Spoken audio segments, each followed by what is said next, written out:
Anya was the one who said that, being on stage should be the reward from all the time that you put in the studio. Okay. Like, you should be able to, that's like your gift. Like, I like that. It's like, I like that's that. the reward for all the hours that you spent. Yeah. And that really, it's been in my head since I read it from her. But yeah, definitely when you're prepared, you're more confident, Exactly, being on stage, and it shows. It shows. Of course. And I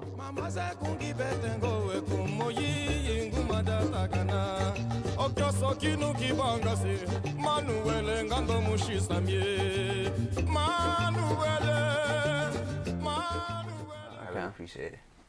So, hey everyone. Hi. Welcome to today's episode of 2 to 3 Podcast. I'm your host, Terrence Greer. And today I am blessed to have on the wonderful and incredible Alberto and Jess Sheppard. So you all are Latin performers, dancers, as well as instructors, correct? yes. From Atlanta, Georgia, currently living in Los Angeles, California. Yep. Correct. Hey, and so right now we are at the tail end of the Richmond Salsa Bachata Festival. Yeah. This is quite a wonderful experience. Yes, Yeah. definitely. I'm very curious to hear, how you are doing today. Good. Good. A little tired. Okay. It's Sunday Yeah. morning, but we have coffee. 11 a.m. But we're good. We're hanging in. Sure enough. I'm very curious, how were your classes, how were your performances, may I ask? Classes were good. That's awesome.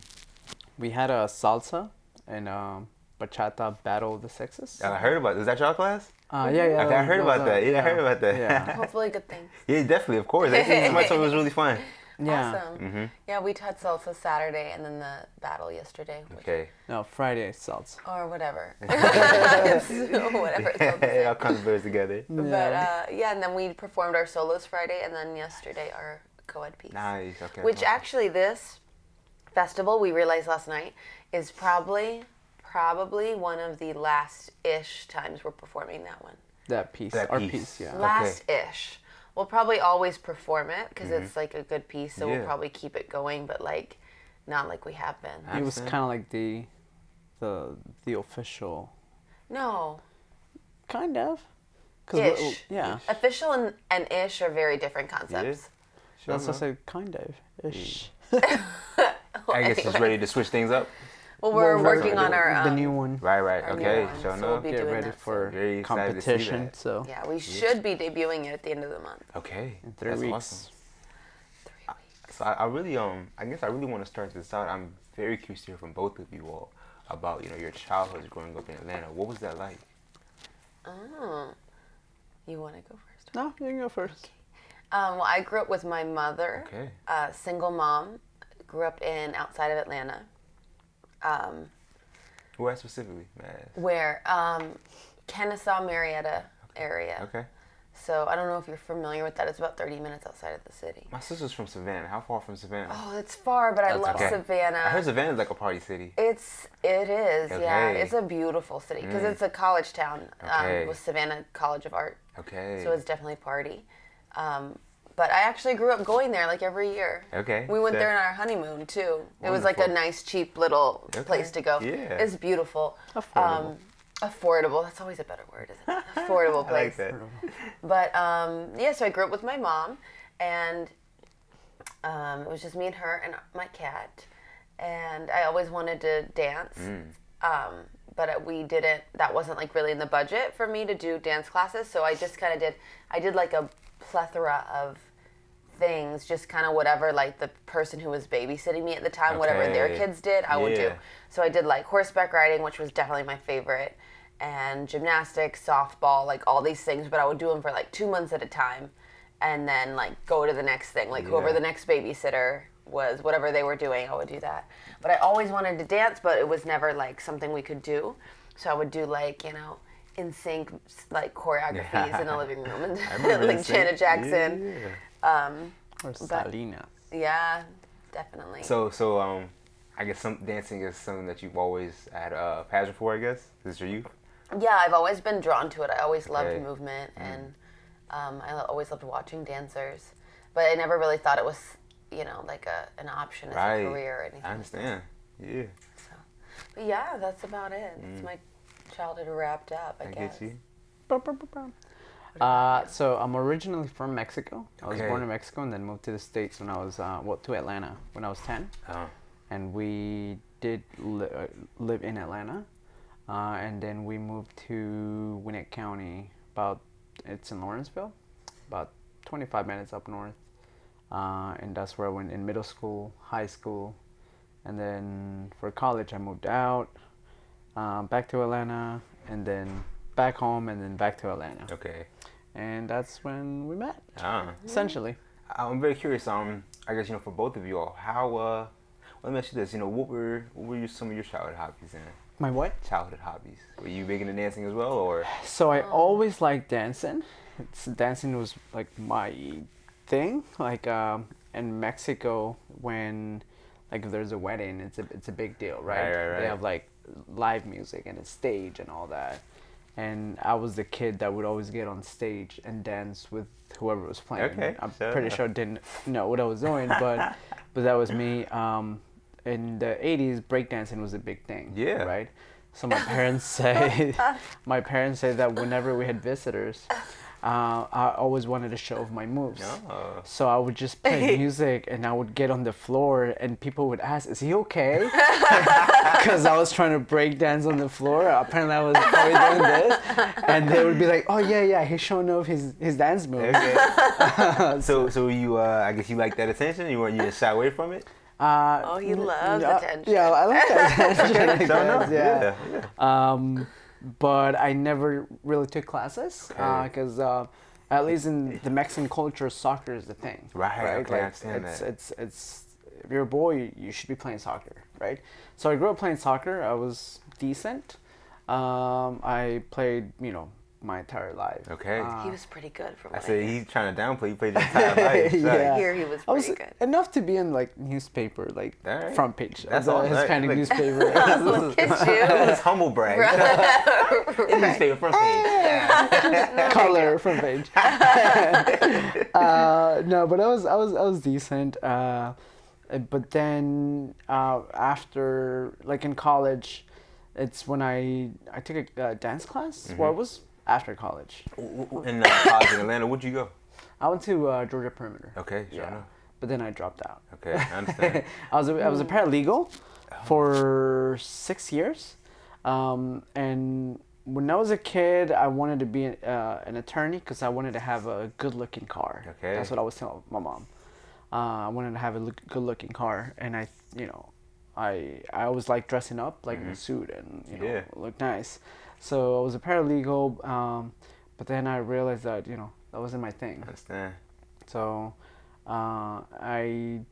in 2013, I took my first official dance class. And what was that? It was a salsa class. Okay, sure Yeah, enough. it was a Okay. salsa class, and then I was invited to be in the performers team. Oh, wow. And then I got into that, and And then so what team was that?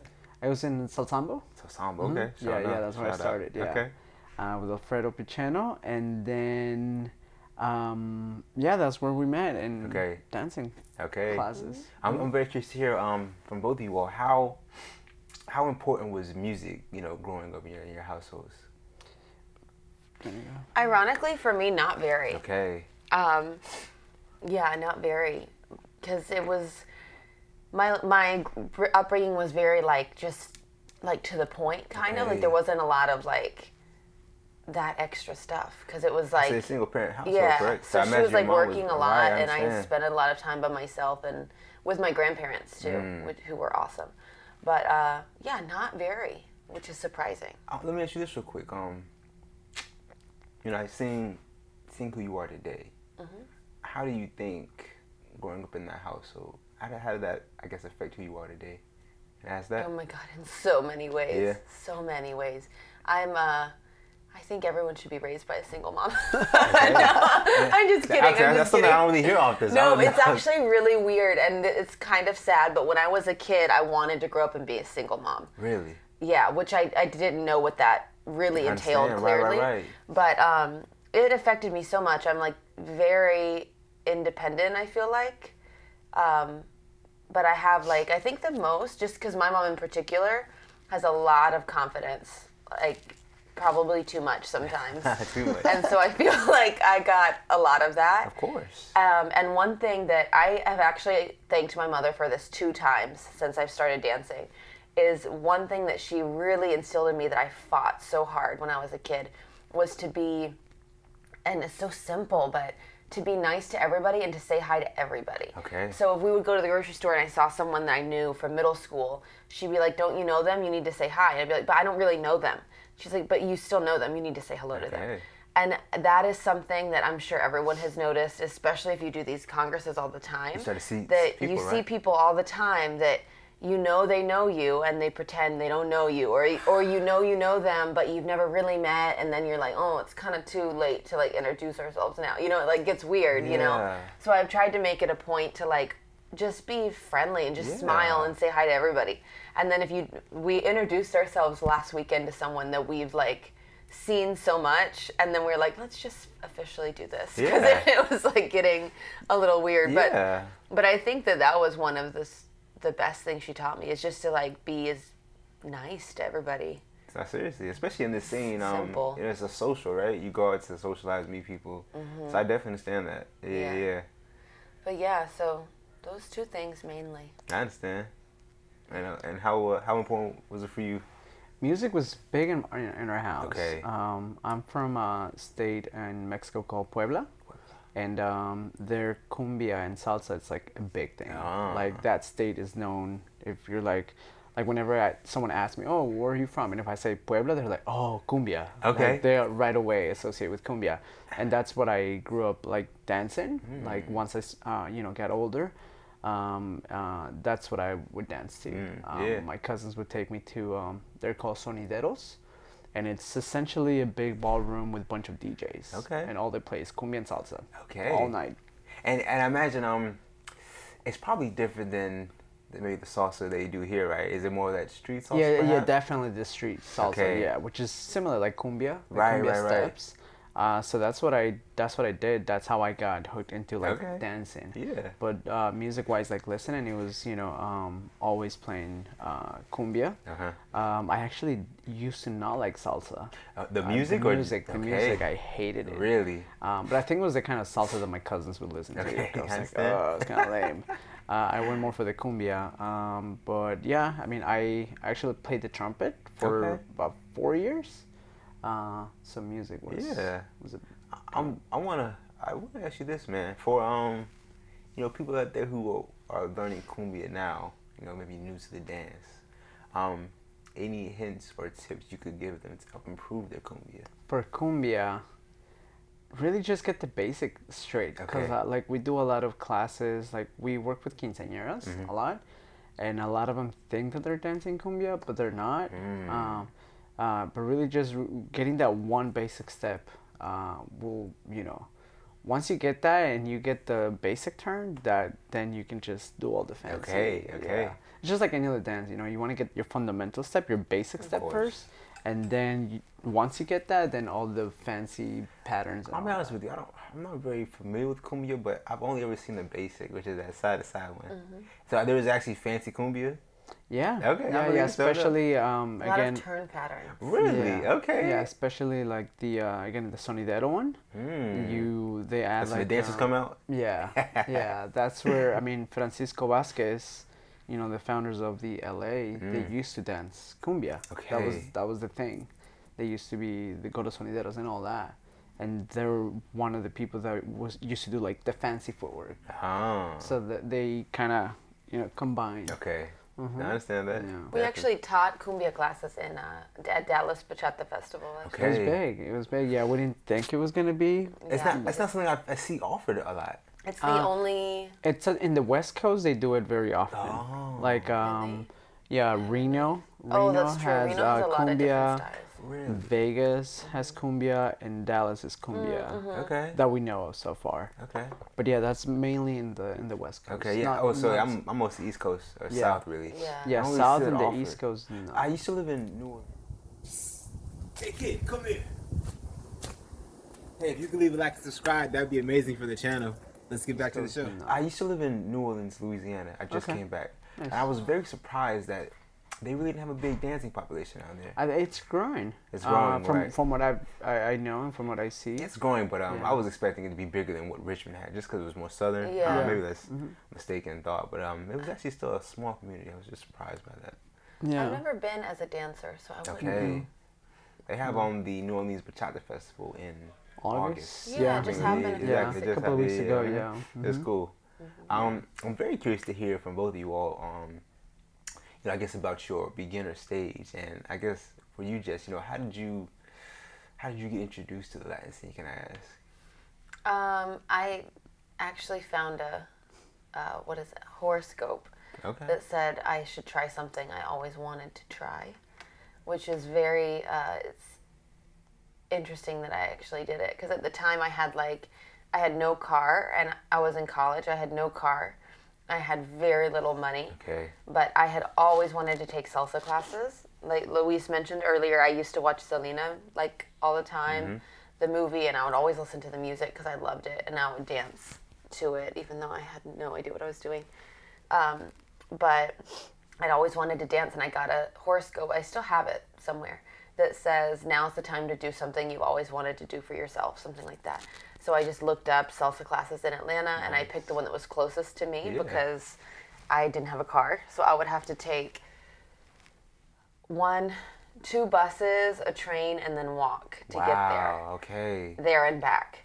There would take about an hour and 15 minutes-ish. 45 if I was lucky, but usually an hour 15, and then going back would take a good 2 hours. Wow. Because Atlanta's transit is not like New York, so it gets longer wait times. I at know night, Atlanta's got so. crazy traffic too. Atlanta, it does, but I've not heard at about night. that. Okay. Oh my goodness. Yeah. So yeah, I just wanted to do it, and I did it. So I guess that's my mom and me. Yeah. It's going after whatever I want. Tell me, I'm very curious. Tell me about your beginner stage. What was it like learning salsa? My very first class, which he was in, if anyone ever asked me what they should expect for their first class, I always say, wear shoes with straps. That's the first thing that I tell them. As a follow, what you mean? Or anyone? Yeah, with strap. Okay. Yeah, for follows, because I didn't have dance shoes, so I just went in heels. Oh, wow. And I didn't know what kind of heels, but I wore heels that were just slip on. And I was doing my basic, and one flew off and then went to the front of the class. And I think it was one of my first classes. But it was a great experience. I felt like the scene was really welcoming to new people. Yeah. But I feel like I don't know. I don't feel like I stayed in a beginner stage very long, in the sense that my mind wasn't there. I was a beginner for a long time. It took me a while to advance, I feel like, to where I wanted to be. But from the moment I started, I was practicing all the time. Okay. It was never Fell in love. it was never just oh, this is something I do once a week. It was immediately we started practicing together multiple times a week with friends. We'd have little practice parties. Nice. And then immediately started performing with the dance company that we were taking classes from, and just kind of hit the ground running super fast. Yeah. Tell me, what did you take your first classes at? What was that studio? Who was the instructor? It was the same. It was Okay. a studio or a dance company called Salsambo. Samba. Okay. Sure enough. Yeah. And so I'm very curious for you, Louis. You kind of grew up dancing, man. So I guess tell me, do you remember your beginner stage at all? Yeah, I decided to take classes because I was bored of my patterns. Okay, same thing. Because this is when bachata was coming up too, and we used to go to nightclubs, and my cousin and I used to go a lot. And sometimes we would see moves, and I was like, okay, how do I do that? So if I didn't have my cousin, my guy cousin, sometimes we would practice together, or I would get a broom and tie a sweater to it, and then that's how I would practice my turns and all that. But again, I got bored, and I was like, hey, I need to take classes because I'm bored now of more my than a moves. broom. Yeah. Yeah. So I'd taken one class from Salsambo in 2005. So when I went back, I just Googled again, salsa classes, and it was the first one that came up. So I decided to go back to them. They had a beginners boot camp. It was like a weekend, like a 2-3 hour boot camp. So I did that one, and then after that, he asked me if I wanted to be in the performance team, and I had no idea what that was. Right. And I was like, well, I just started. I was like, I don't know what that is, And he was like, oh, just come on Monday, and then you'll see. And I was like, okay. So I went on Monday, and I saw the team practicing, and I was like, yeah, I just started. It's so, kind of intimidating, right? Yeah, and he was like, well, just catch up. That's all he said. Oh, catch just up. catch up. He was like, take as many classes as you need to, and catch up. So for the first year, I took about, I was at the studio pretty much 4 days a week. Okay. From 7 till 11 p.m. Okay, putting that For work a full in. year, yeah. That's amazing, Yeah, man. yeah. As far as your talent level, oh man. I think I don't want to say caught up, but I guess I got to a level quick Yeah, of because course. of the time that I Yeah. put in a lot of time at the beginning. But and I'm lucky that I pick up steps quick. Awesome. Like when it comes to classes, like Yeah. patterns and shines, like it's easy for me to That's awesome. just get them. Real quick, I'm sorry to interrupt you. I have this theory, man, where like, if you grow up listening to the music, being surrounded by it, it's easier for you to learn, because it's kind of ingrained in you, right? No? Okay. I don't know. I mean, it's, I don't feel that way. Okay. Probably not, because I know a lot of great dancers that are not Hispanic, right? Yeah. And people, at least her, she listened growing up to Selena, which is the closest to. But I mean, I know people that are from like Russia, who never heard salsa in their lives until they were, adults, and they're amazing. Yeah. Okay. dancers. Sure enough. I think it's more about, to me, I think it's more about the music, right? Like how well you listen to the music. I think that if you grew up listening to music, regardless of the genre, I think that has a lot to do with it. Because if you can hear music, whether you played an instrument or just listen to music a lot, you can connect to it right away. I think. I understand that. Yeah. Okay. Sure enough. Yeah. And you both meet in the school, and it sounds like you both fell in love with it. I'm very curious to hear. I guess what attracts it. What makes you attracted to it so much? Why do you have such a passion for it? Can you put that into words? For dancing or for her? Oh, for both of you all, really. Oh, okay. Meaning like passion, for, attraction to each other, or For dancing more Okay, specifically. Yeah. okay. The interview's about dancing. Oh, my bad. I think for me, they're very different. What attracted me and then what keeps me. Okay. I think originally it was just that it was like, it looks so passionate and like Yeah. so, so salsa, like so like, I don't know, I guess exotic or something. Yeah. It looked like. For me, what keeps me, what was the word you used? I said a passion. Or what keeps the passion? I don't know. I think for me, it's just so full of it's just such a great opportunity to self-express, which I know is such a commonly said thing. But I think that the idea of hearing music and then making your body move to fit what you're hearing is just very, I don't know, it's a very unique experience for our bodies. Because there's so much that we do with our bodies, like everything that you can do with them, but there's so many people who never explore that part of themselves, like movement and, connecting with another person through dance. It's like a really cool concept, I think, so. Yeah. Yeah. And very similar. I mean, I started because, again, I was bored of my patterns. But then a year into classes, I found out about the Congress. Right. world. Okay. Yeah. And, I didn't know what a Congress was. A friend of mine asked me, because Atlanta has ABF, Atlanta Bachata Festival. And he asked if I was going, and I was like, what is that? And he was like, oh, he kind of told me about it. And I was like, sure, let's go. So we went on a Saturday night. I bought a night pass. That's eye-opening, right? So I went to go see the shows, and I was like, Right. I was like, I want to be on that stage. Okay. The ones that I was inspired by were Uriel and Vera. Okay. They're from Miami. And when I saw their show, I was like, oh my God, and I saw big stage and the lights and the crowd cheering. I was like, I want to be on that stage. And then when I found out that people do that for full time and get paid, I was like, I want to do that. Okay. I've always like been surrounded by people. Like I like people. So I think to me, just like her, the music, expressing yourselves. But I just love teaching. Okay. I love being, again, in a group of people and then teaching them and telling them, do this, and then But he's then like doing that it, his whole life, though. Yeah, I've Okay. always been like, I grew up playing soccer, and I actually, we were talking about this not too long ago, that I have a licensing coach actually. Okay. In Georgia, I'm licensed to coach soccer. Oh, okay. But I mean, yeah, since I was a kid, I always like. His mother said that on the playground, he used to, instead of eating his lunch, teach all the young ladies how to sit properly. Okay. Yeah, and then Okay. it's like, you gotta do this. No, you gotta do this. This is the way. No, yeah. So crazy. But so yeah, teaching. I love teaching, and I think that's one of the things that keeps me going. Like sometimes you're just so exhausted.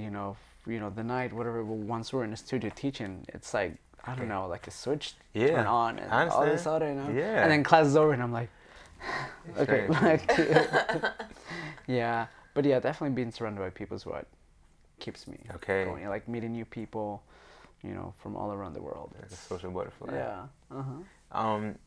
So going back to when you in that dance studio, that dance company, you all meet.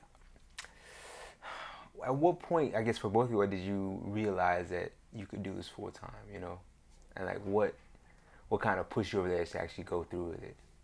That's a good question. Well, I'll probably have to say after we left the company. Okay. How long were you with them? Not very long. Okay. I was there for 2 years, and you were there for a year. Okay. I think when we left, our world kind of opened up a little bit. We started traveling more and going to more festivals. For me, I think it was just maybe gradual. I really don't know when I started realizing it could be something that we could do. I don't know. Do you have an answer for that? I mean, right? Because when we were in that company, we had a routine because there was a local competition in Atlanta, so we had to choreograph a piece. And right after we left, a friend of ours from Alabama, from Jorge, invited us to one of his events, like the week after we left. And he came up to us and he was like, "Hey, do you guys want to come to my event? Blah blah, blah, do your routine?" And we were like, "Yeah, sure. We'll do it."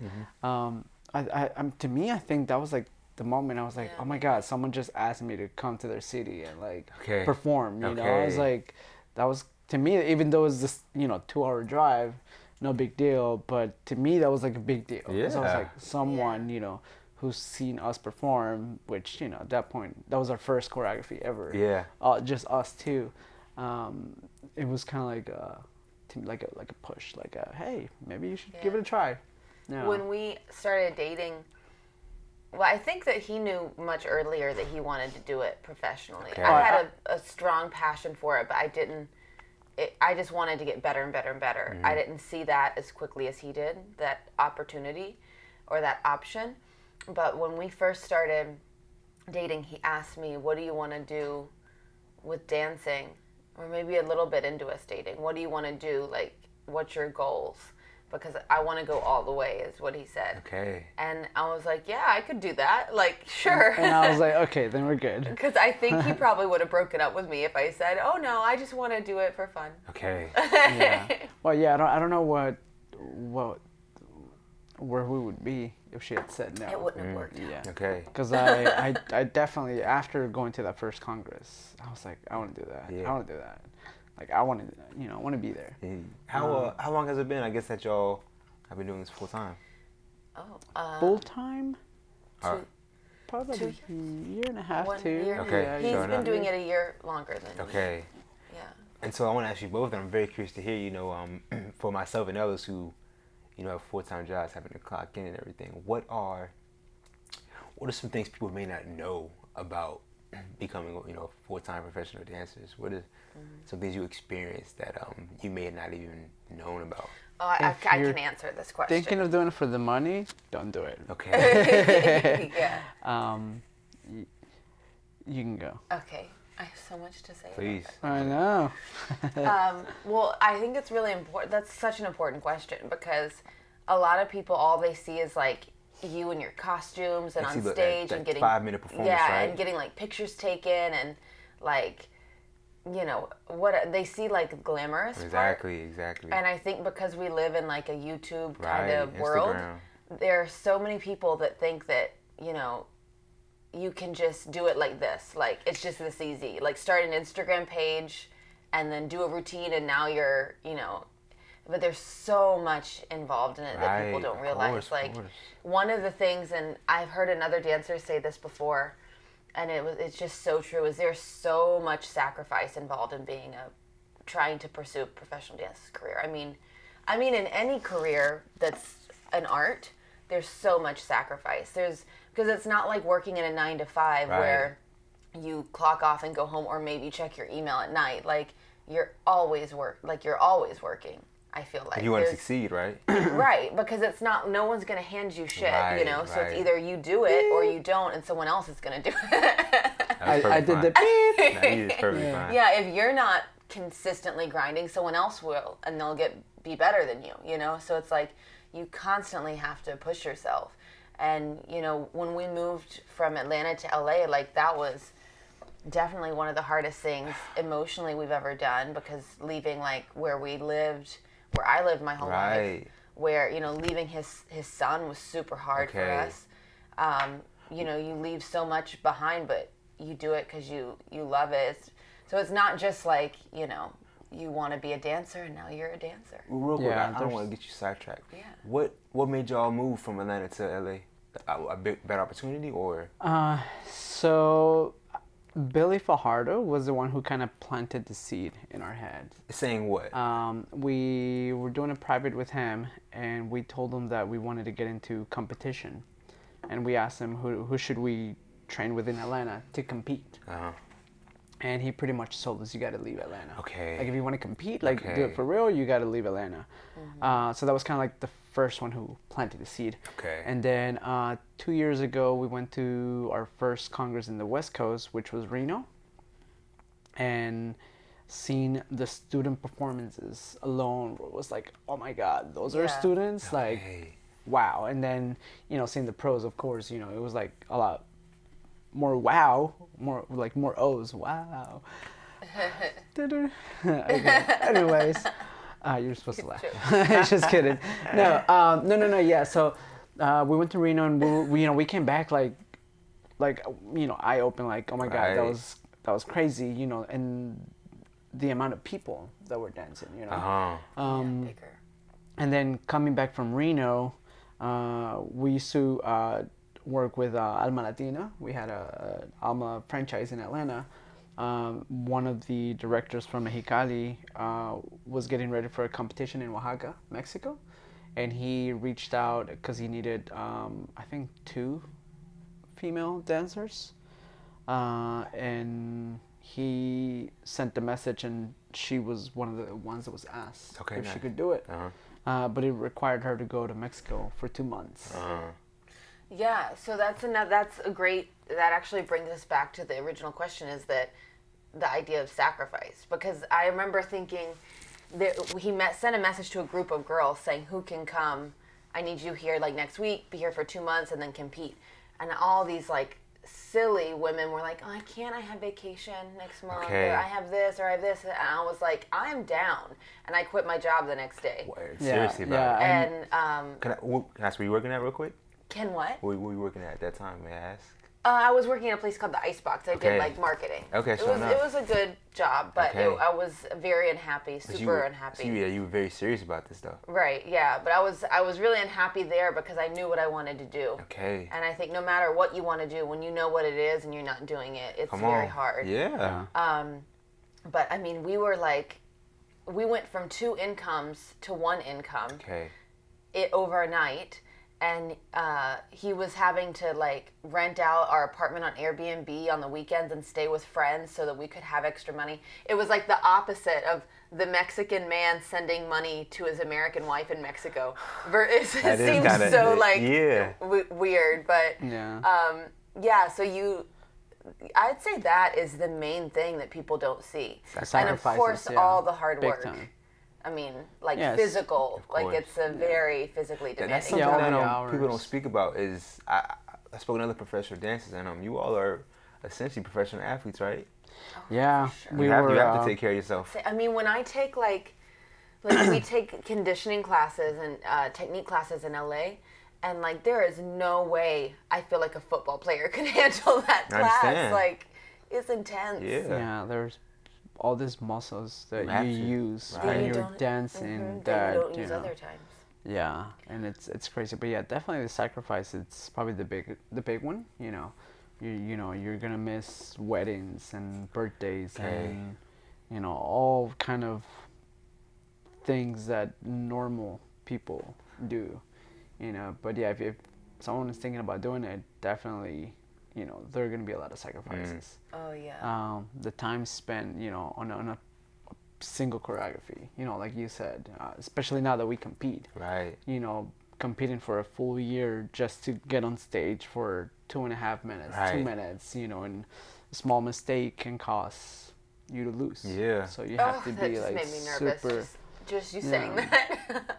Yeah, it's very. This is your livelihood, right? Yeah. It happens. We've seen people, trip on stage or someone missing a hit and a trick, and then that takes points taken off. And in competition you can win or lose by 0.01. I'm like sweating. It's like 0.01 will either make you a world champion or a second place.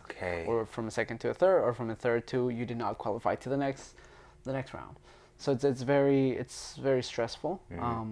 And you just need to be, if you have a goal, just stick to it. And no matter what. And I think that's part of the reason why we moved to Atlanta. I mean to LA, because when we were in Atlanta, people were asking, why are you leaving? Look at everything that you have here. We had almost 40 dancers, and we dropped everything. People were like, you have all these dancers, like why are you leaving? And it's like, well, we want to continue growing. Right. It's so easy to get comfortable, right? Yeah, definitely. Yeah. Especially when the scene is, the scene is not as big as the one in LA. If you get to a level and you have X amount of dancers, maybe that's where you want to stay. Yeah. I'm very curious to hear from both of you all. How do you go about marketing yourselves? She's the marketing. Do you want to take this one or? No, that's what I said. No, I know, I'm joking. and I guess maybe geared towards advice for others as well who are dancers who want to help market themselves. Well, let me answer first, and then you can go. Oh, go ahead. So there's this guy who he actually asked this question on Facebook the other day, who asked about how do you market yourselves now? What's more important, being a good artist or social media? And I think in today you have to be both. I believe it. I mean, although there's you have to be both. You have to be good at what you're doing in your craft, but then you have to stay relevant on social media. Otherwise, you're not going to be known. Pass it on to you. Back to you, Jess. It's really time consuming, I think, the social media. Sometimes I feel like I get so caught up in, because I run my account and his and our Luis and Jess, and also his quinceañera one, that we have a quinceañera business still running in Atlanta while we're in LA. So it's super time consuming, and sometimes I feel like I get overwhelmed with that portion, and then not as much with the dance. Like sometimes I feel it gets in the way, but it's incredibly important. We try to post on Instagram like every day. We try to, because you have to constantly be in people's the forefront of their minds. Right. And I'm always watching YouTube videos about like the newest Instagram tactics or whatever. Like we're constantly doing stories because you always have to stay at that dot. They're like that thing closest to their profile photo. Like you always need to be there so that people always want to. Pretty much the goal is that you want people to check your Instagram or your Facebook, more Instagram. Like like they would like a blog, Right. like every I day, understand. like part of their everyday routine. So, but then it's hard because you also want to try to stay authentic too. Like that's really important to us as being just who we are. So, I always kind of make fun of people when they have like pictures of themselves like this and they're like just thinking about how grateful I am for whatever. It's like you just needed a caption. Like just be honest, like so we try to be really, really just as authentic as we can be and not because Instagram can be so, or social media in general can be so a platform for being phony, I think. Okay, of course, yeah. So we try to just be ourselves, but on the internet. Yeah. So, but yeah, it's super important. I would say for people, if they're trying to focus on that, is to just try to stay organized with it. Like there are apps that we use that, so I'll put like a couple hours in at the beginning of the month, or like a few hours, and I'll plan out a bunch of posts like for the whole month. Is like Hootsuite or Buffer? What do you use? I use, what is it called? Preview. Okay, so enough. Love And then that it. schedules it for you? Yeah. Okay, yeah. And then I also use Canva is my favorite app that my friend got me onto for like making your own flyers and Okay, stuff. nice. Okay. So And so it's marketing is another full-time job maybe or something like that. It You gotta put really that much is. effort into Yeah, it. definitely. Yeah. definitely is. Yeah, and because you have to let people know you're out there. You know? Yeah. It's a really beautiful tool for us actually, because you can share your videos with people who've never seen you dance in Iceland can see you dance. Right. You can start getting So the following. reach. Yeah, you can get followings in places before you've ever been there. Right. Which I hope we're doing. Yeah. Who knows? Yeah. But yeah, so I super understand that. important. Yeah. I'm very curious to hear. Do you have any, words of wisdom or advice to any aspiring performers out there, people who want to get on that stage and perform? Just do it. Just do it. It's scary. Right. We all. The scariest time will be the first time. Yeah. So And it then gets you're done. easier? No, I think this It doesn't. Uh, It doesn't get easier. At least not for me. Or less intimidating? Yeah. You just have to be.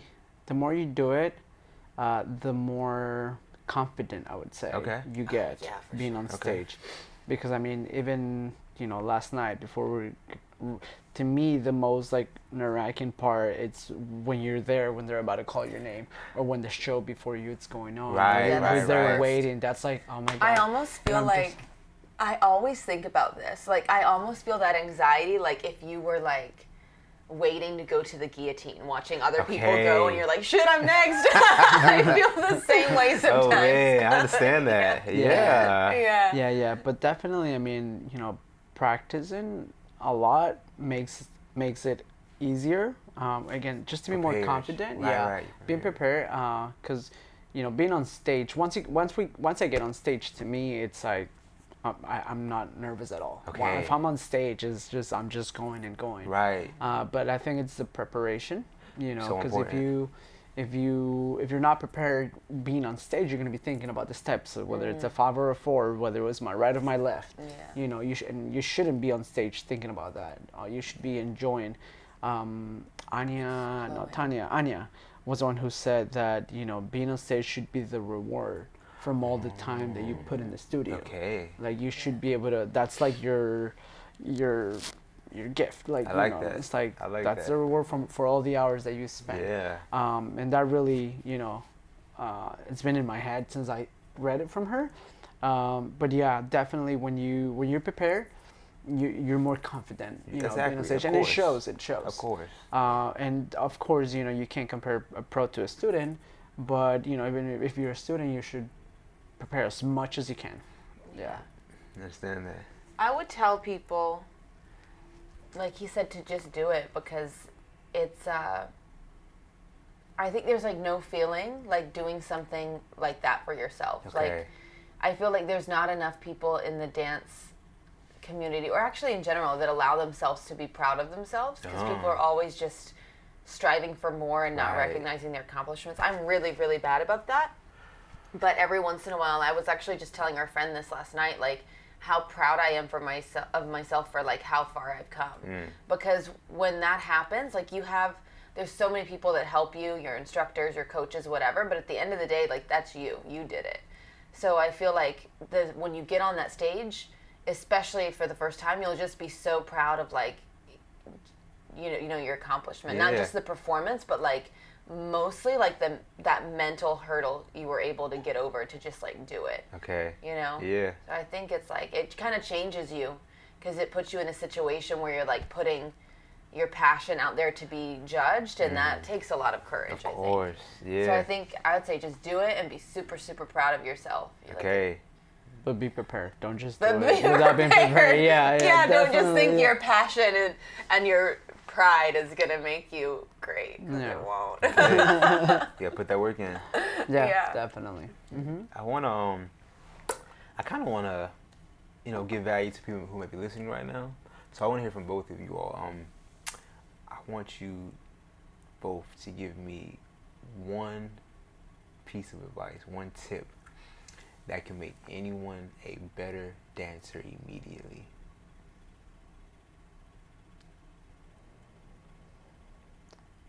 Can I have the answer. No. Like social dancer, or what are we talking here? However you want to take that question, however you want to answer it. Just how can they become a better dancer? Immediately. I'll answer the question in the context of social dancing, I Okay, guess. perfect. I would say the best way to become immediately a better social dancer is to connect with your partner. Okay. We did a workshop at Phoenix a couple weeks ago, and the workshop title was How to Make a Memorable Dance. Okay. How to make your dance memorable. Yeah, something like that. And so we, there's so many ways to do that, I guess, but we decided to go the route of connection. Yeah, very important. Yeah, like physical connection and like human connection. Because you can have a dance with someone that's like, they're like top level and they're doing all this crazy awesome stuff, but if they're constantly looking around to see who's recording them, It ruins it. It ruins it. Yeah, it makes you feel like you're not worthy of dancing with them, and it makes them feel like you feel like they don't care about who you are as a person, because you're expressing yourself right there, and they're just like, well, I don't care. Can be discouraging. Oh, definitely. So I think definitely just like look at who you're dancing with, smile at them, and people will immediately enjoy That dancing goes a with long you. way. Just looking and smiling. Yeah. In my opinion, it goes a long way. Yeah. Big Yeah. time, So I yeah. think that's my answer. It To is. me, I would have to say just listen to music. Okay. Like listening to as many salsa songs and as many bachata songs, because when you know the song, right, you can, if you're social dancing, you'll be able to hit those, those notes. If it's a big boom boom, or piano or the trumpet, then you'll be able to, even if you don't have because a lot of times I have no idea what I'm doing with my feet. Okay, right? okay. But if I know the song, it's just like ding ding ding, whatever it is that I'm doing. I know the song, so I'm just moving my head, whatever I'm doing.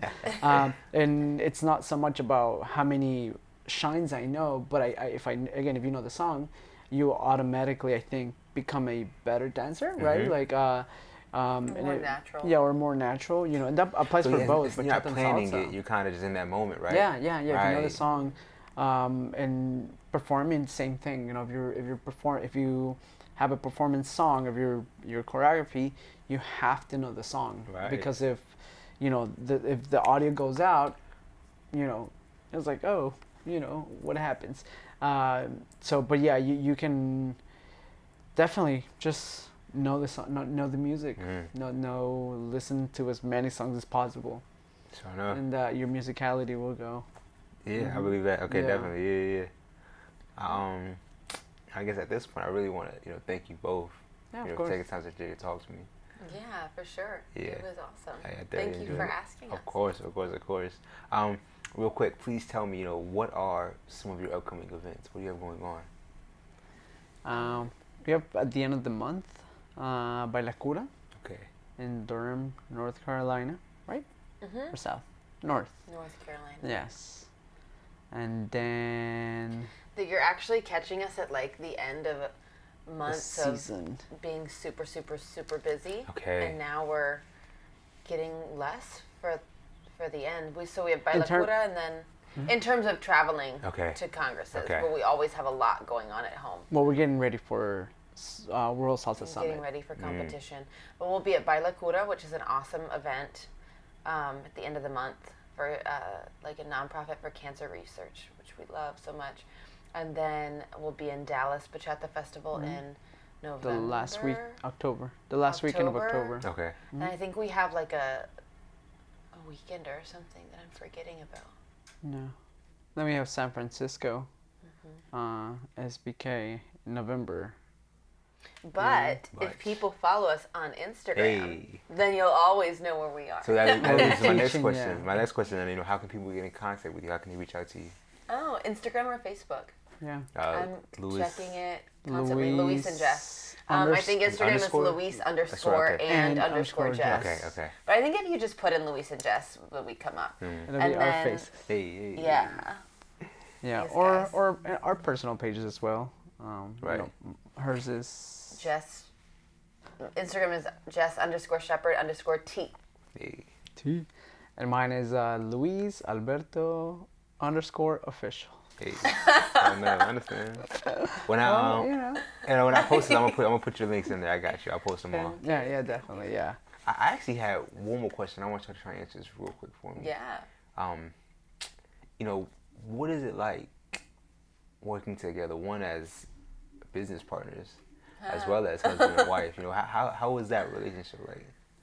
It's tough. I believe It's it. tough, Super yeah. hard. We actually we had a workshop with Eddie Torres. Yeah, Eddie Maria very popular. Torres. Yeah. And it was a Q&A workshop where you Ah. sit down, ask questions, and the question I asked was, how do you make it work, or how do you make it better when you work with your significant other? Right. Because it's tough, separating, from being husband and wife to being business partners Right. to being, Dance partner. dance partners is like really, really tough because you get into, you bump heads a lot. Right, I know. It's like, I'm not telling you what to do. I'm saying that maybe this move might be better, And then, so it's definitely, And I imagine it's probably easy for some of those tips to kind of bleed over outside of.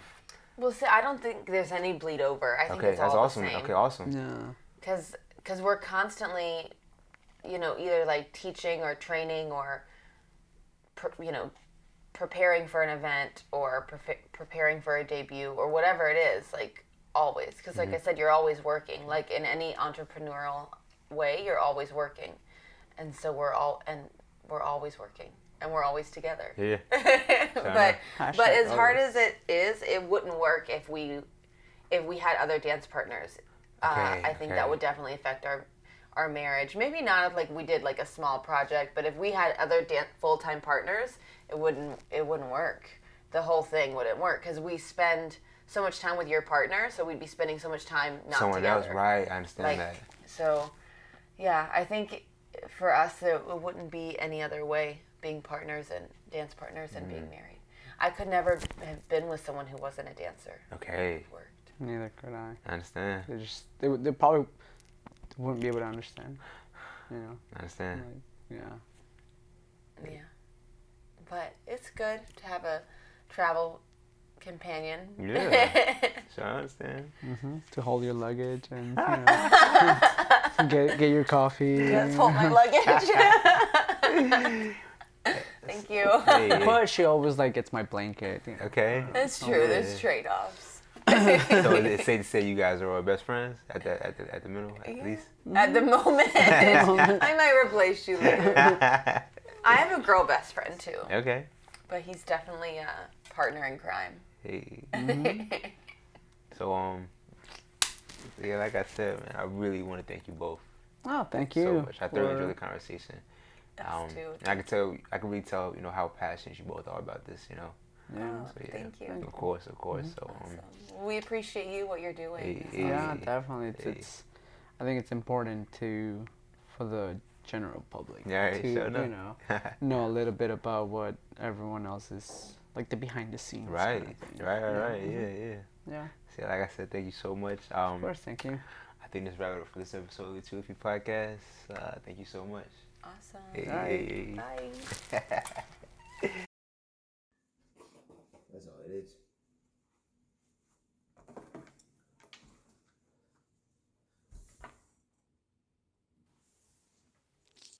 Hey everyone! If you made it this far to all to the end of the video, I want to thank you so much. My overall goal with making these interviews and these episodes is to give a voice to dancers. You know, to give them a platform to speak their story. So, if this is of value to anyone, then that means the world to me. My overall goal is to give value to the dance community.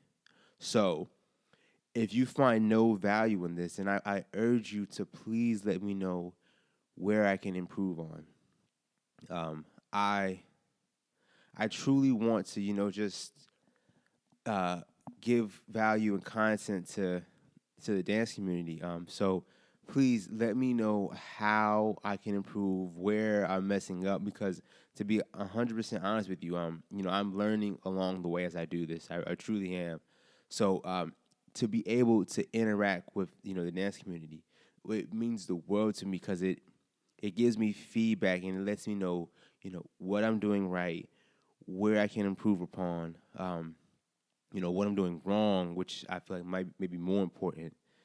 So please, if you all could comment and just let me know what you think, it means the world to me because that feedback just helps me improve. So